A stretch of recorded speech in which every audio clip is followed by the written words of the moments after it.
Assalamualaikum warahmatullahi wabarakatuh. Sobat RH sekalian, jumpa lagi kita di channel yang keren ini. Keren cadas. Gitu ya. Ya, sobat RH sekalian, kita bacakan yang ngakak satu ini ya. Ingat kemarin kita memuat soal tantangan Ketua Umum KSPSI, Konfederasi Serikat Pekerja Seluruh Indonesia, Jumhur Hidayat, yang menantang Yusril Iza Mahendra dan juga Mahfud MD, dua profesor hukum tata negara. 1 lawan 2 sekaligus katanya, 10 menit kau. Soal debat mengenai Perpu Perpu Cipta Kerja atau Perpu Ciptaker. Nah, ini ada jawaban dari Mahfud MD ya. Jawaban geli-geli sedap. Nanti kita bacakan. Jadi Mahfud jawab, Jumhur jawab, dan kemudian ada sosok ketiga yang jawab juga. Kita mulai dari jawaban Mahfud MD. Ya, oke, malam minggu kadang-kadang kita butuh juga berita yang geli-geli sedap. Oke. Mahfud MD nyerah ditantang debat. Begini jawaban menohok Jumhur Hidayat. Itu ya dari ya. Nah, ini dari Mahfud dulu. Nyerah ditantang debat Jumhur Hidayat, Mahfud MD .2, saya usul dia lawan Ali Ngabalin ke Republik Merdeka. Menteri Koordinator Bidang Politik Hukum dan Keamanan Menko Polhukam Mahfud MD menyerah saat ditantang Ketua Umum DPP Konfederasi Serikat Pekerja Seluruh Indonesia KSPSI Jumhur Hidayat berdebat tentang penerbitan Perpu 2 2022 tentang Cipta Kerja. Pernyataan menyerah Mahfud disampaikan lewat akun Twitternya pada pagi hari Minggu. Waduh, Jumhur dia nantang debat saya tak berani. Mohon maaf, saya menyerah, saya kenal dia amat sangat pandai sekali. Kalah saya, ujarnya merendah. Ini ngece atau merendah? Namun demikian, Mahfud mengusulkan agar Jumhur Hidayat menantang tenaga ahli utama kantor staf presiden, Ali Mokhtar Ngabalin. Alasannya agar perdebatan menjadi seimbang ya. Ini meninggikan Ali Ngabalin atau ngece Ali Ngabalin juga. Saya usulkan dia agar menantang debat Ali Mokhtar Ngabalin biar seimbang, tapi saya tak tahu Ngabalinnya mau atau tidak sambungnya. Nanti ada jawaban dari Ngabalin. Jumhur Hidayat secara terbuka telah menantang Mahfud dan pakar hukum tata negara Yusril Iza Mahendra untuk berdebat terkait Perpu Cipta Kerja. Tantangan diberikan karena keduanya membela penerbitan Perpu tersebut. Itu sobat era sekalian dari Mahfud MD. Bagaimana tanggapan Jumhur Hidayat? Mahfud MD nyerah ditantang debat. Begini jawaban menohok Jumhur Hidayat. Republik Merdeka. Menteri Koordinator Bidang Politik Hukum dan Keamanan Menko Polhukam Mahfud MD dianggap takut kebongkar soal ketidaksesuaian isi otaknya yang pintar dengan posisi jabatannya saat ini. Pintar juga ya memang jawaban Jumhur. Begitu respons pertama Ketua Umum DPP Konfederasi Serikat Pekerja Seluruh Indonesia KSPSI Jumhur Hidayat menanggapi pernyataan Mahfud MD yang menyerah saat mendengar tantangan debat darinya. Selain menyerah, Mahfud juga mengusulkan nama Ali Mokhtar Ngabalin selaku tenaga ahli utama kantor staf presiden sebagai pengganti dirinya untuk berdebat. Yang buat pernyataan membenar-benarkan Perpu kan Profesor Mahfud dan Profesor Yusril.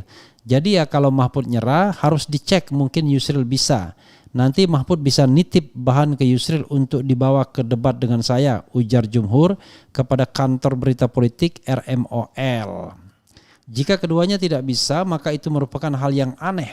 Bahkan Jumhur menganggap Mahfud hanya mencari cara supaya kelihatan merendah.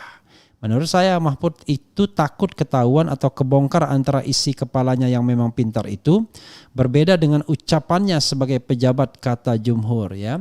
Lain di mulut, lain di otak, bukan lain di hati. Lain di mulut, lain di otak. Padahal jika debat nantinya jadi, maka dirinya hanya ingin menjadi fasilitator antara isi kepala Mahfud MD yang memang pintar. Mengalahkan ucapan Mahfud sebagai pejabat yang membenar-benarkan Perpu 2 2022 tentang Cipta Kerja. Kalau Mahfud mengusulkan Ali Ngabalin, nanti saya juga akan diwakilkan sama salah satu staf tim hukum dari KSPSI atau dari Aliansi Aksi Juta Buruh biar imbang, pungkas Jumhur. Jadi saudara sekalian, imbang dalam terminologi Mahfud dan Jumhur adalah imbang bukan menaikkan grade tapi menurunkan grade, ya kan. Jadi diturunkan gradingnya biar imbang kata Mahfud. Karena itu ditunjuk Ali Ngabalin. Tapi Jumhur merasa nggak imbang dengan Ali Ngabalin. Dia turunkan gradingnya, tunjuknya staff. Maka bagi Jumhur yang seimbang itu kalau dia berdebat dengan Mahfud, kalau dengan Ali Ngabalin cukup staffnya. Begitu ya yang bisa kita tafsirkan dari perkataan dan pernyataan keduanya. Tapi ternyata Ali Ngabalin jawab juga, nggak mau kalah dia. Dia jawab begini. Ngaku siap debat, Ali Ngabalin, Pak Mahfud tahu Jumhur debat sama saya saja sudah terseok-seok. Nah, coba nanti Jumhur Hidayat debat sama Ali Ngabalin kalau mau. Biar fasilitatornya Refli Harun juga, nggak apa-apa. Oke ya. Republik Merdeka diusulkan oleh Menteri Koordinator Bidang Politik, Hukum dan Keamanan Mahfud MD untuk berdebat. Tenaga ahli utama kantor staf presiden Ali Mohtar Ngabalin bilang Jumhur Hidayat akan terseok-seok jika berdebat dengannya. Ya, mungkin kalau debat kusir. Debat kusir itu adalah debat yang tidak memberikan kesempatan orang lain ngomong. Makanya diatur debatnya. Makanya kalau saya jadi moderatornya, saya akan atur tuh. 3 menit awal standing position, ya kan, masing-masing, tidak saling membahas. Kemudian 3 menit kedua baru crossfire. 10 menit itu tarung bebas, kan begitu. Baru closing statement. Nah, kalau tidak percaya dengan tarung bebas karena dianggap saya mungkin nggak netral, ya sudah crossfire aja gitu. Jadi sahabat era sekalian, itu ya kita bacakan lagi ya. Hal itu disampaikan oleh Ali Ngabalin menanggapi usulan yang disampaikan Mahfud yang menyerah untuk berdebat dengan Ketua Umum DPP KSPSI Jumhur Hidayat. Pak Mahfud sudah tahu bahwa saudara Jumhur debat sama saya saja sudah terseok-seok, apalagi lawan Profesor Mahfud. Salam pramuka ya untuk sahabatku Jumhur Hidayat. Semoga sehat dan suci dalam pikiran dan perbuatan, ujar Ali Ngabalin. Luar biasa. Salam juga buat Ngabalin. Ali Ngabalin pun mengaku siap untuk berdebat dengan Jumhur Hidayat soal Perpu 2 2022 tentang Ciptaker. Dengan senang hati, kapan waktu dan tempat segera dikabarkan agar Bang Ali segera sesuaikan dengan jadwal yang sudah ada dan sangat padat, pungkas Ali Ngabalin. Luar biasa ya. Nggak tahu padatnya itu kenapa. Ya, sahabat era sekalian, saya tetap bersedia menjadi fasilitator kalau Jumhur mau melayani Ali Ngabalin. Ngabalin sudah oke. Tapi kata Jumhur kalau Ali Ngabalin cukup stafnya saja ya. Oke, sahabat semuanya, kadang-kadang memang berkomunikasi itu harus gaya main bola sodok. Matanya ke A yang dituju B. Mahfud bicara bahwa aduh saya kalah, menyerah, bukan kelas saya. Padahal dia ingin mengatakan Jumhur itu bukan kelas dia karena Jumhur di bawah dia, yang seimbang tuh Ali Ngabalin. Tapi Jumhur bilang Mahfud memang pintar, tapi antara perkataan dan otaknya itu beda. Otaknya pintar tapi perkataannya enggak pintar. Perkataannya itu tidak sesuai dengan apa yang ada di otaknya yang pintar itu. Nah, dia menganggap kalau yang dimajukan Ali Ngabalin, ya dia juga ajukan staf dia biar imbang ya. Jadi sama-sama staf. Raja sama raja ya, staf sama staf. Jadi walaupun tenaga ahli utama kan staf juga masih. Ya sahabat era sekalian, coba kita bacakan ya, mumpung malam minggu malam, geli-geli sedap ini. Kita lihat komentar Sobat RH terkait dengan isu yang geli-geli sedap. Ya, bagaimana kita lihat mereka mempersiapkan berdebat kalau seandainya memang perdebatan itu terjadi. Saya lihat dulu ya polling yang disampaikan tadi soal apa yang diinginkan masyarakat. Ya, soal masa jabatan Presiden Jokowi. Mana yang Anda pilih untuk masa jabatan Jokowi? 15.000 yang voting ya. Mbok ya sampai 20.000, 30.000, 100.000, nah itu baru hebat. Atau apalagi kalau 2,5 juta yang polling, nah itu baru hebat. Dipercepat dimakzulkan 85%, sesuai jadwal 2024 12%, diperpanjang 2-3 tahun 1%, diberi kesempatan untuk 3 periode 2%. Ini for the time being ya, aspirasi masyarakat yang disampaikan ke atau melalui RH Channel. Coba kita bacakan pendapat soal debat mendebat ini. Oke ya, kita bacakan sedikit ya.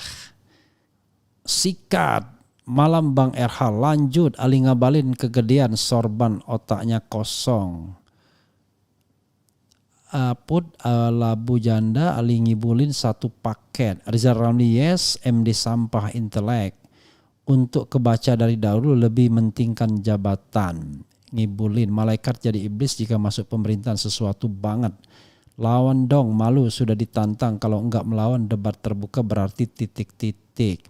Ngibulin tanda tak mampu. Emput dan ahli ngibulin itu bacot andalan rezim. Mahfud MD itu sebetulnya sadar kalau dia itu keliru buat blunder sana sini. Jika dia debat pasti akan sangat gugup dan gagap.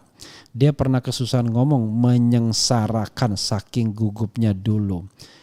Enggak ya, Prof Mahfud ini orang yang pandai, apa ya istilahnya, pandai berkelit ya, khas dari asal daerahnya. Jadi memang apa ya, kita kalau banyak cerita tentang asal Prof Mahfud itu memang pandai berkelit.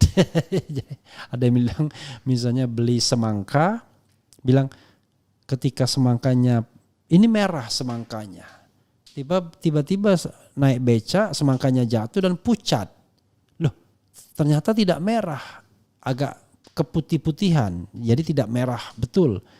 Lalu balik dia ke penjual itu bilang tadinya merah semangka ini, tapi karena jatuh dia pucat. itu banyak sekali yang cerita-cerita dari daerah Prof Mahfud ya. Oke. Selama MD masuk di Menteri Jokowi tidak ada perubahan selama di Menko Perubahan selama ini ya. Apa maksudnya ini ya? Selama MD masuk di Menteri Jokowi tidak ada perubahan selama di Menko Perubahan selama ini. Maksudnya tidak ada perubahan selama ini. Maupun MD sekarang sudah tidak membela rakyat, dulu dia kritis karena belum mendapat posisi. Sekarang dia terlena dengan jabatan. Bukankah ilmu yang bermanfaat adalah ilmu yang bermanfaat untuk masyarakat? Ciptaker itu mencegah pungli. Kabinet Garong terbitkan Perpu Garong konsesi. Debat kusir kalau dengan ahli ngibulin. Untuk apa Bang berdebat sama Ngabalin, hanya bikin stres. Ucapannya Ngabalin tak bermutu dan memuakkan. Daripada debat sama Ngabalin, mending debat sama ODGJ. Ngabalin versus No Rocky No Party. Ahli hukum yang haus terhadap kekuasaan. Para penikmat kepanasan dengan ciptaker lahan cari makannya hilang. Ngabalin sorban doang gede, kalau dibuka Pak Mahfud itu tong kosong nyari bunyinya kalau nggak berani debat. Kalau nggak berani debat, tapi dia orang yang berisi, nggak bukan tong kosong. Ali Ngabalin besar mulut nggak ada isi. Kalau debat maki-maki baru unggul, sama teman satu kolam si Ruhut. Kemudian rakyat yang cerdas tinggalkan parpol dan tokoh yang telah menggelincirkan rakyat. Ya, sahabat era sekalian, silakan baca ya, banyak komentar dari sahabat era sekalian terkait dengan tema ini. Nanti saya tetap bersedia menjadi fasilitator debat antara Jumhur Hidayat dan Ali Muhtar Ngabalin seandainya memang kedua pihak sepakat soal Undang-Undang Cipta Kerja. Itu saja sahabat era sekalian. Wassalamualaikum warahmatullahi wabarakatuh. Ciao.